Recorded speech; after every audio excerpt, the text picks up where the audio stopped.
Hey, it's Mark. I'm glad you're here. We're getting back into the mechanics of addiction as it functions in your daily life. I'm not going to get into the physiological of it. I'm not interested in that because that's something that happens internally, and I can't do anything about that. What I am going to talk about in all of this is how your addiction, whether it's nicotine, whether it's alcohol, whether whatever it is, a bad habit, how it can just creep up into every aspect of your life without maybe you thinking about it. But if you're paying any attention to this at all, it means that you do want to change, all right? And in order to change, you obviously know you're going to have to inconvenience yourself in some ways.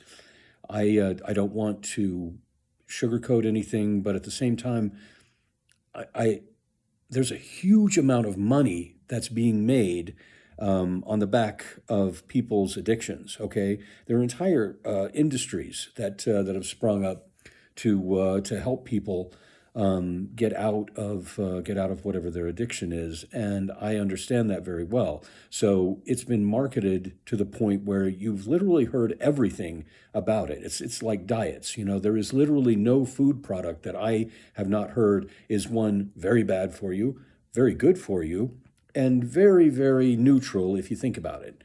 So it's exactly the same when you approach this, all right? I am not interested in any of that, okay? Honestly, I'm going to be building a course around this, and I plan to monetize that in some way, but I'm not interested right now in doing anything other than helping you get out from under the addiction that you have. And I believe that I can do that. I believe that the techniques that I used to get out from under my addictions worked extremely well. They can work for anybody, but obviously there's going to be some effort that you have to put into it. I'm not going to sell you anything to get that. There is no material. I'm not going to sell gum or chews or shit that you stick in your ear, to make you forget stuff. None of that's going to happen here. All I'm going to do is tell you how I quit, the techniques that I used, how you can implement them in your life, traps to look out for, ways to make it a little easier because I've done it. And by the way, when I quit smoking, I quit after. The old joke is, quitting smoking is easy. I've done it a million times, and that's pretty much what happened with me also.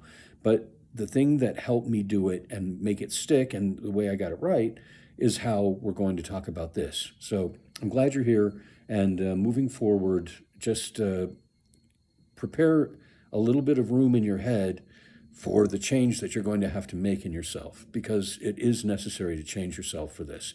And it's not that hard, okay? And it doesn't turn you into an asshole either. You're not going to turn into that miserable guy that's on the corner. Hey, you and your cigarettes, you're going to hell, and I have you. You better get, none of that, okay? I'm not judging you. I'm not guilting you. I'm not making any value judgments. I just want to get you out from under the goddamn habit that you have, all right? I hope you have a great day. I'll talk to you soon.